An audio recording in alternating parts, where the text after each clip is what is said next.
Stranger Things has introduced many powers across its seasons. Some are rooted in science, others in the supernatural, and some blur the line between the two. But what exactly were these powers? And what did they even do? So today we're going to break down each and every one of them, including their strengths, weaknesses, and secrets behind them that we never noticed before. Telekinesis.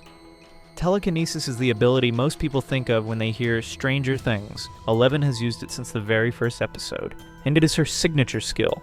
On the surface, it looks simple. She moves things with her mind. But over 4 seasons, telekinesis has proven to be far more versatile and powerful than it first appears. In its weakest form, Eleven uses it to flick doors shut, knock things over, or send small objects flying. These moments show control, but not much force. Then we see her ramp up the strength. She can throw people across rooms, flip vans, or snap bones. Few powers in the series come with that level of direct and brutal impact. Telekinesis is also flexible. Eleven does not only use it in fights. She can use it to pick up fragile items, play with toy ships, and even prank people by exploding sodas. She once also caused Troy to wet himself in Season 1, which shows that she can act carefully and gently too. The ability works on objects big or small, near or far, which gives it an edge most other powers lack.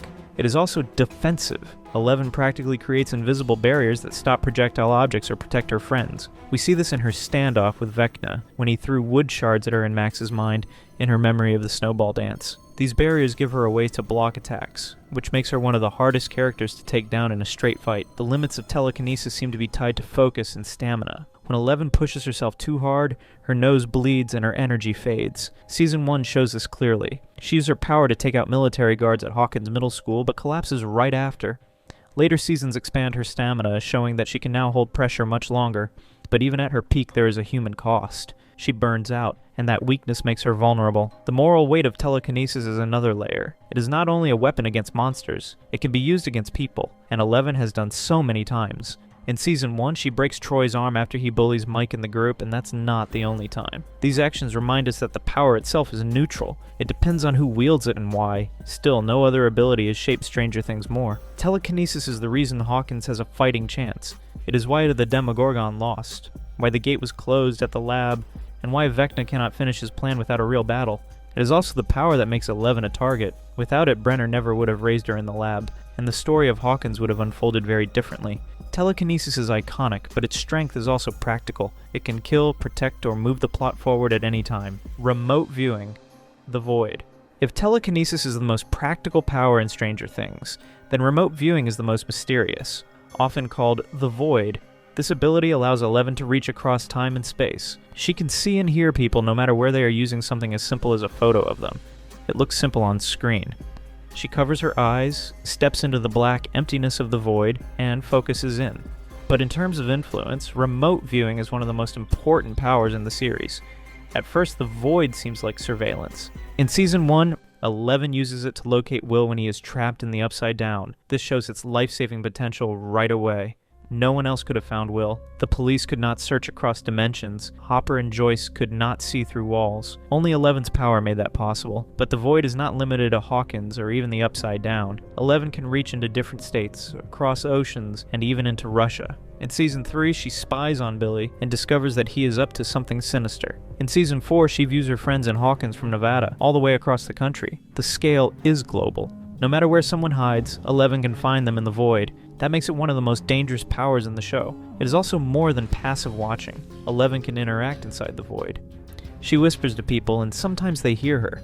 In Season 2, she connects with her mother, Terry Ives, who is trapped in a catatonic state. The void becomes a bridge between them. She can also feel what her targets feel. With Billy, she senses that something is wrong, which gives her insight no one else has. That emotional connection makes the power more intimate and more dangerous. The weakness of remote viewing is focus. Eleven needs silence and calm to enter the void.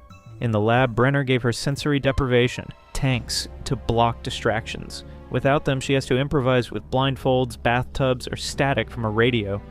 These scenes show how fragile the process is. If she is startled or shaken, she snaps back out. Still, the void grows stronger over time. By Season 4, she can enter other people's minds. She also did this in Season 2 and 3, when she views the memories of Billy and Terry Ives. When she faces Max and Vecna, the void becomes an arena where she can fight. This is no longer remote viewing. It is a battlefield created out of thought and memory. The lines blur between psychic vision and psychic combat. Vecna uses it too. He enters minds, stalks his targets, and drags them into his own constructed spaces. The other striking trait of the Void is how it changes the rules of storytelling. Without it, the group in Hawkins would be cut off from the help. 11 gives them eyes across worlds. She can check on friends, track threats, and warn people in danger. The Void makes the fight against the Upside Down possible. Otherwise, the characters would be blind. It also expands the themes of the show. Stranger Things is about connection, friends, family, trust, and love. Remote viewing is the literal form of connection. 11 reaches out to people who cannot be reached, and often those moments save lives. Without the Void, Will would have died. Without it, the group never would have learned Billy was the Mind Flayer's host. Without it, Max would have had no chance against Vecna. In pure strength, remote viewing is less destructive than telekinesis. It cannot flip a van or snap bones. But power is not only about violence. Knowledge is power too. The Void makes 11 and Vecna more dangerous than any weapon. They know where their enemies are, what they are doing, and sometimes even what they are feeling. That level of access is terrifying. In the end, remote viewing proves that strength in Stranger Things is not always measured in explosions or broken walls. Sometimes it is the ability to see, to know, and to connect that tips the scale. Vecna's curse. While 11's powers lean toward protection and connection, Vecna's curse represents the darkest and most horrifying ability in Stranger Things. Introduced in Season 4, it is not just an attack. It is a slow, inevitable death sentence. Once Vecna marks his victim, their fate is sealed unless someone can intervene. This curse alone makes him the most terrifying villain the series has produced. The curse begins with psychological intrusion. Victims experience visions, often tied to guilt, trauma, or fear. For Chrissy, it was her mother's cruel words about her body. For Fred, it was the memory of the car accident he caused. For Max, it was the grief and guilt over Billy's death. Vecna does not strike randomly. He chooses wounds that already exist, then rips them open until his target breaks.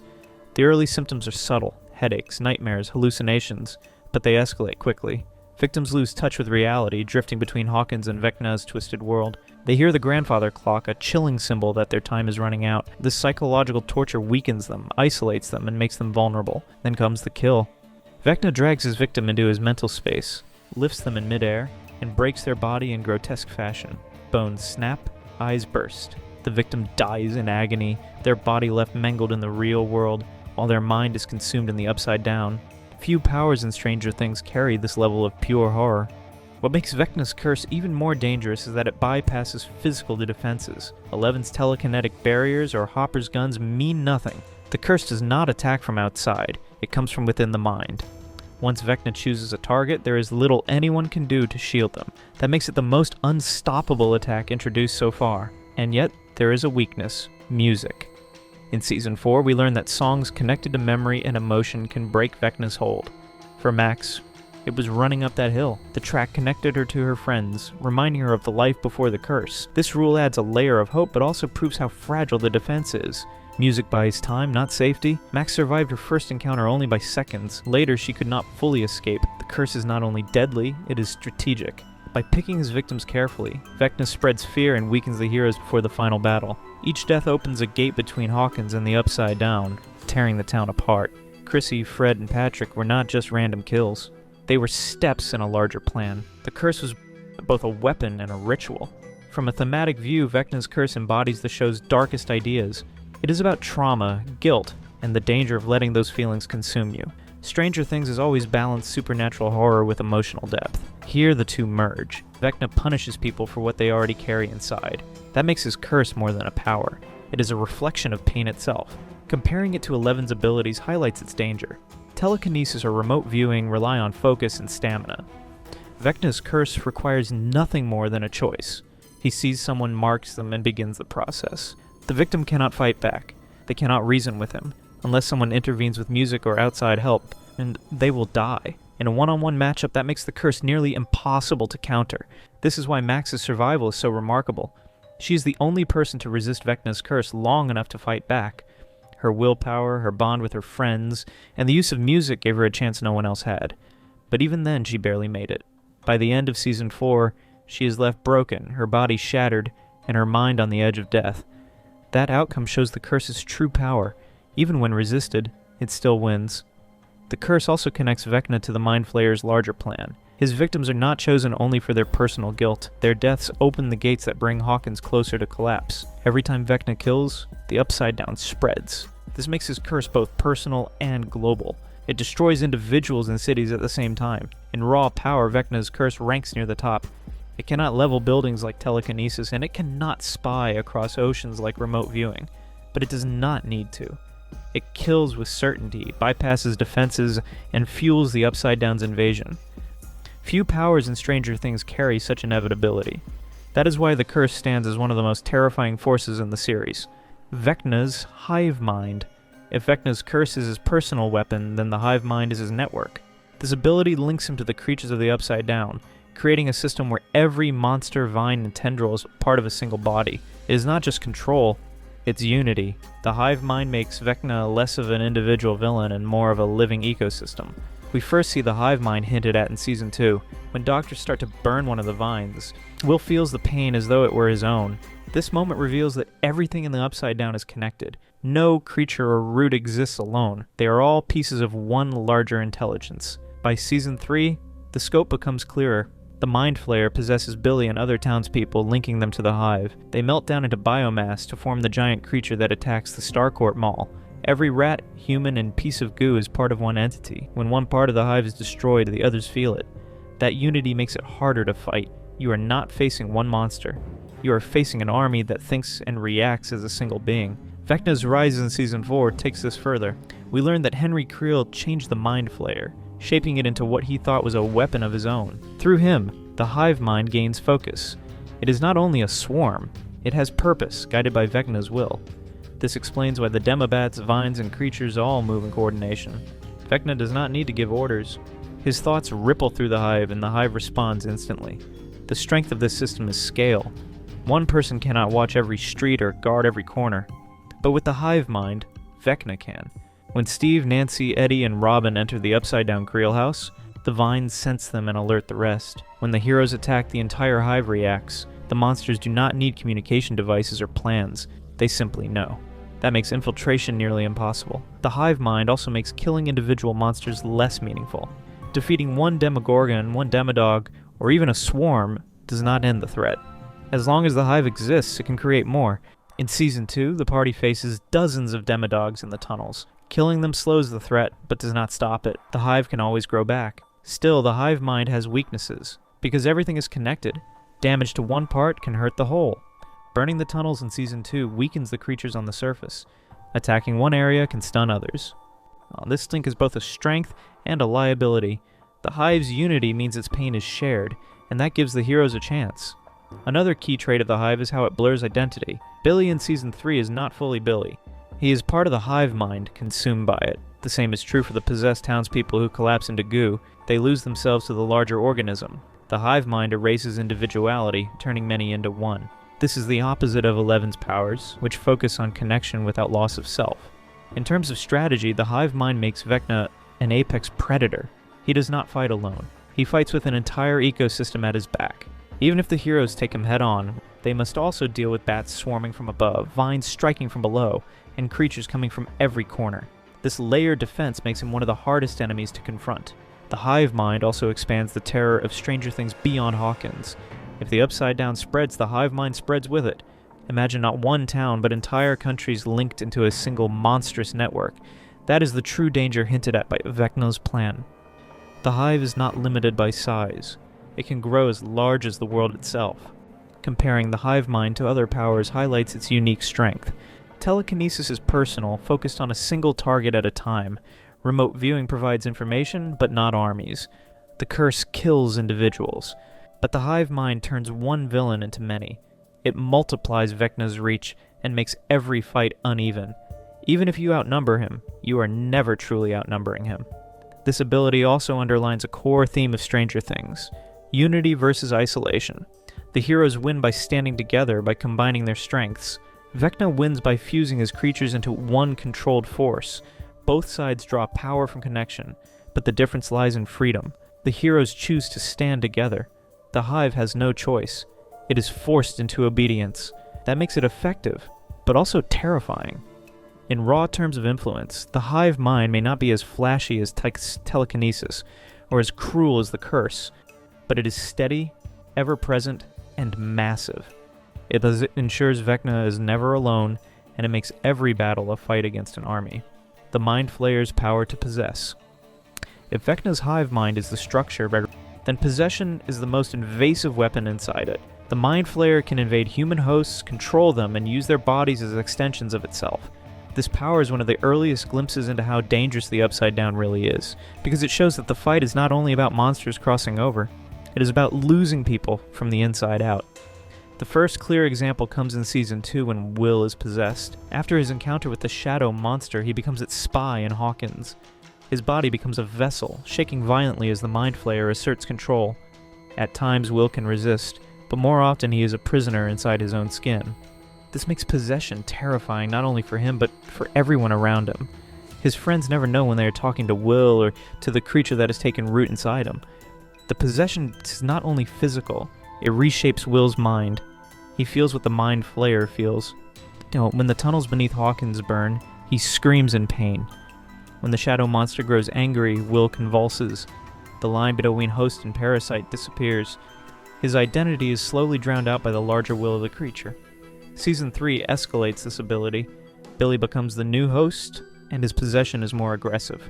Unlike Will, who is a child and still somewhat shielded by his bond with his friends, Billy's broken down piece by piece. The Mind Flayer preys on his past trauma and anger, twisting him into a perfect soldier. Under possession, Billy kidnaps victims, sacrifices them to the hive mind, and becomes a leader for the Flayed. He loses his agency until the very end, when his childhood memories give him one last spark of humanity. What makes possession so powerful is how it combines stealth with force. A Demogorgon is easy to spot. A possessed person is not. They walk among their friends, their families, their neighbors. By the time the truth is revealed, it is often too late. This makes possession a threat that spreads quietly like an infection. Rats, townspeople, even an entire hospital wing are consumed in Season 3. Each host strengthens the hive and weakens the humans. Possession also provides intelligence. Through Will, the Mind Flayer learns the group's whereabouts. Through Billy, it tracks their movements. Unlike the curse, which destroys individuals, possession uses them. It drains them of agency while still keeping them alive long enough to serve a purpose. That makes it more efficient than raw violence. Still, there are cracks in the power. Hosts are not completely erased. Will can tap messages in Morse code to signal his friends. Billy, in his final moments, resists long enough to save Eleven. These acts show that possession is not perfect. The human spirit, when supported by love or memory, can fight back. But those victories are rare and costly. Most hosts are gone for good once they are taken. Thematically, possession mirrors one of the show's deepest fears: loss of self. Stranger Things often explores identity and control. Eleven fights to escape Brenner's grasp. Max struggles with grief over Billy. Will wrestles with feeling different from his friends. Possession literalizes that fear. It takes away your voice, your choices, and your body. You become a puppet for a force beyond your control. Few horrors are more personal than that. Compared to other powers, possession is unique because it turns the enemy into a weapon you love. Fighting Billy is not like fighting a Demogorgon. He is Max's brother, someone she cares for, even when he hurts her. That makes every attack against him more painful. The heroes cannot kill him without killing the boy underneath. This emotional edge is what makes possession so devastating. Strategically, possession is nearly impossible to counter. You cannot shoot it without hurting the host. You cannot outrun it because it hides inside those closest to you. And unlike Vecna's curse, which announces itself with visions and clocks, possession can go unnoticed until it is too late. That makes it one of the most effective tools the Upside Down has for infiltration. In terms of scale, possession rivals even the hive mind. A single host can provide intelligence. Many hosts can form armies. Season 3 shows this clearly with the Flayed, who willingly walk to their deaths to build the Mind Flayer's body. Each possessed person expands the creature's strength. What keeps possession from being the ultimate power is its reliance on hosts. Without bodies to take, the Mind Flayer cannot use it. It is limited by the number of people or creatures available, and while it can dominate those hosts, there is always the chance of resistance. Still, these limits do not take away its impact. Possession is one of the most chilling and effective weapons in Stranger Things. It is not just about controlling monsters or spying on enemies. It is about taking people who matter, twisting them, and using them against the very ones who love them. That kind of power wounds the heart as much as it wounds the body. It is one of the Upside Down's most haunting strengths, and one of the most difficult for the heroes to overcome. And here's a quick reminder. If you want to keep up with every breakdown like this, make sure you're subscribed.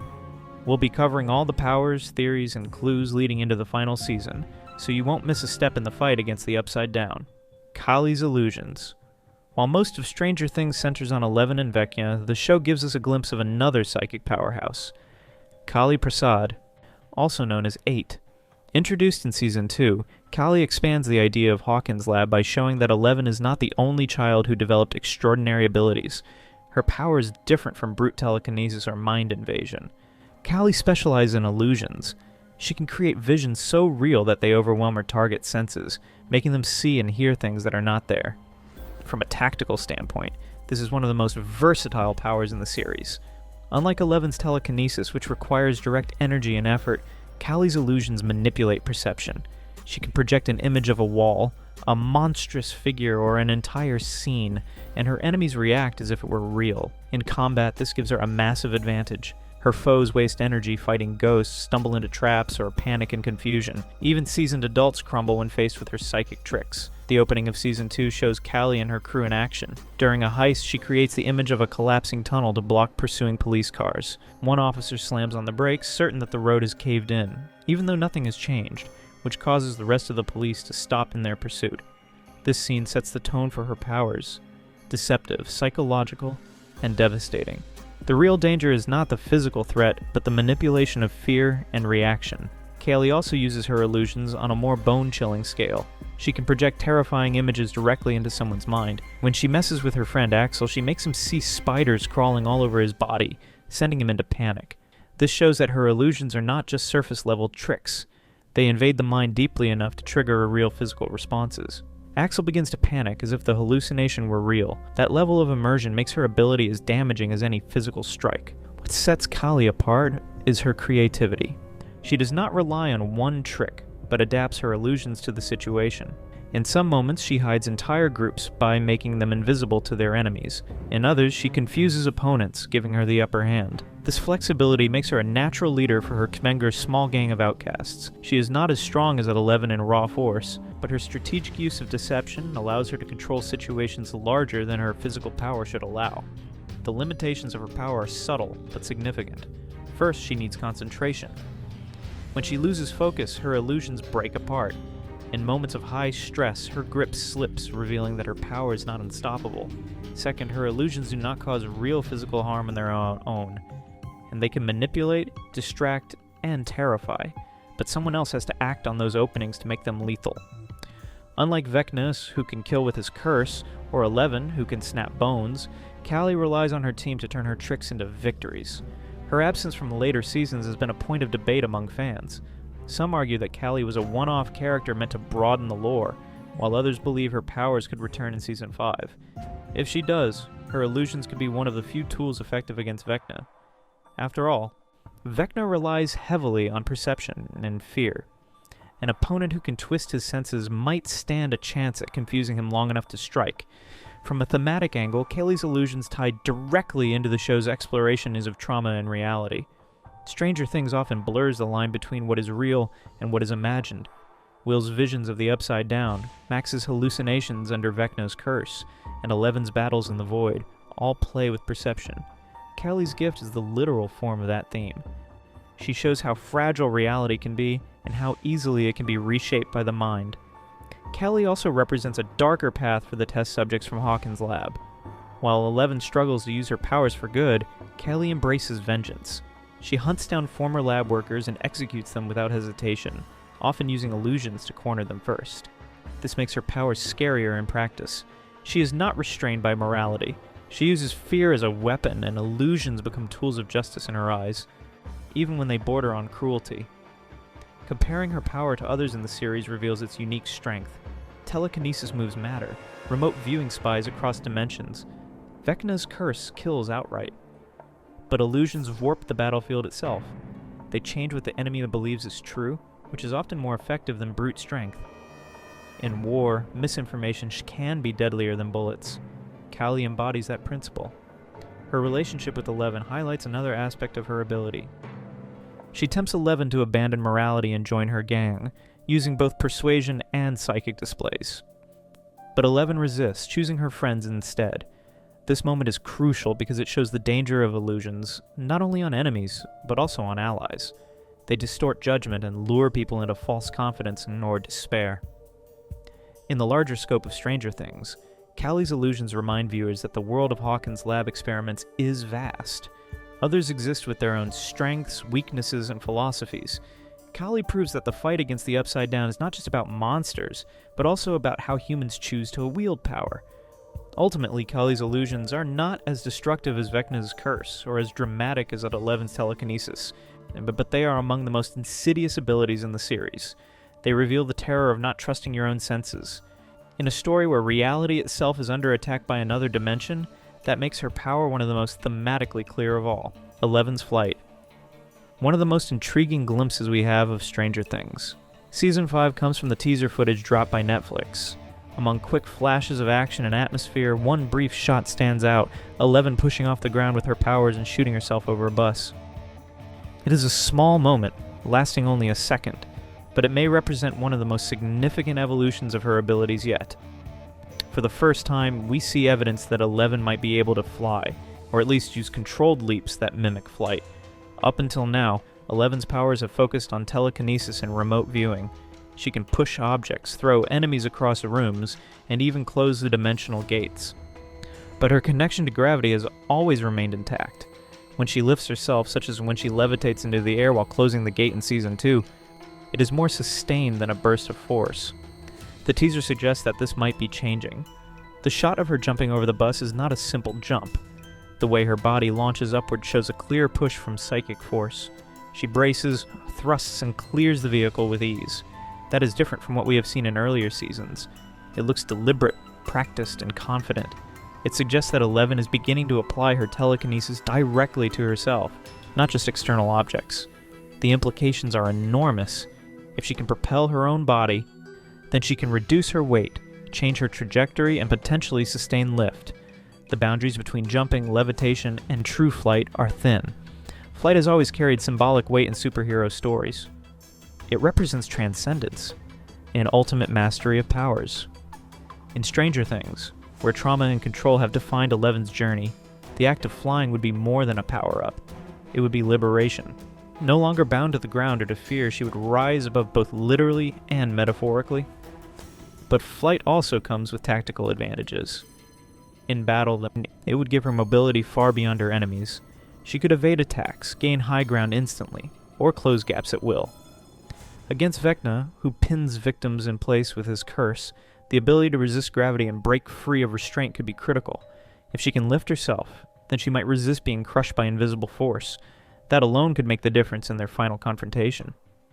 The bus jump scene also fits within the show's growing escalation of powers. In Season 1, Eleven was a frightened child struggling to flip trucks. By Season 4, she was taking down helicopters and Vecna inside his own mind. Flight feels like the natural next step. It is not as destructive as ripping apart worlds, but it shows versatility. It is the kind of ability that emerges when someone has complete control of their power. At the same time, Stranger Things tends to ground its powers in effort and cost. Eleven rarely ever uses her abilities casually. Nosebleeds, exhaustion, and emotional strain remind us that her powers are not limitless. That suggests flight will not be effortless either. She may not soar through the skies for long stretches. Instead, we might see her use short bursts of propulsion, vaulting obstacles, dodging attacks, or closing in on enemies. In other words, her flight may be tactical, not ornamental. Another angle worth considering is the thematic parallel to her opponents. Vecna makes his victims float whenever he kills, rising them into the air before their bones snap. Flight for him is a symbol of domination, a cruel display of his control over the body. If Eleven learns to fly, it could invert that symbolism. Instead of floating as a victim, she floats as a victor. She takes back the act of levitation from Vecna, transforming it from a sign of helplessness into a sign of power. The teaser shot is brief, but the choice to include it is deliberate. Netflix knows that fans dissect every frame. By showing Eleven vaulting the bus, they are signaling that Season 5 will explore new dimensions of her powers. It also sparks speculation. Will she take off into the air in the final battle, hovering over Hawkins as she confronts Vecna? Will we see her rescue her friends from an impossible situations by leaping across collapsing ground or breaking through barriers? The bus scene hints at these possibilities without confirming them. From a narrative perspective, Flight ties directly into Eleven's growth as a character. Throughout the series, she has been learning to stand on her own, separate from Papa, from Mike, and even from her fear of herself. Each new expansion of her powers mirrors that growth. Telekinesis represented her first step toward independence. Closing the Gate in Season 2 showed her ability to take responsibility. Facing Billy in Season 3 displayed her willingness to protect others at great cost. Battling Vecna in Season 4 proved her resilience and bravery. If Season 5 gives her Flight, it will represent the culmination of her arc. Complete control, complete freedom. Of course, Stranger Things often balances power with vulnerability. Eleven's Flight might be powerful, but it will not make her invincible. Vecna's hive mind, the Mind Flayer's possession, and the curse that breaks bones all pose threats that no simple leap can avoid. Flight will help her fight smarter, but it will not solve the war alone. That tension keeps the story grounded. The heroes win not just by growing stronger, but by staying together. Still, it is hard not to see the symbolic beauty in that teaser shot. 11 rising above an obstacle is more than an action beat. It is a metaphor for her journey. She has spent years being hunted, trapped, and tested. Now, in the final season, she begins to rise, literally. In the end, 11's Flight may not be the flashiest power compared to Vecna's curse or the Mind Flayer's possession, but it could be one of the most meaningful. It represents growth, freedom, and hope. It shows us that she is no longer the frightened child of Season 1, but a hero who can meet her enemies on equal ground, or above it. Across seasons of experiments, battles, and revelations, Stranger Things has shown us a wide spectrum of powers. From the raw force of Eleven's telekinesis to the chilling grip of Vecna's curse, each ability reshapes how the story unfolds and how the characters face their fears.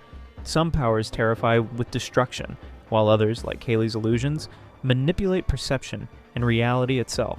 Together, these abilities highlight the show's central theme. The mind is both the strongest weapon and the most vulnerable target.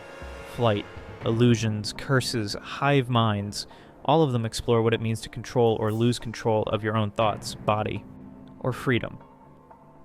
As Stranger Things heads into its final season, these abilities will likely reach their peak. The heroes will use every trick they've learned, and the villains will unleash their darkest weapons. Whether it is 11 rising into the air or Vecna twisting another victim into his hive mind, the final fight will be shaped by powers that have grown alongside the story itself.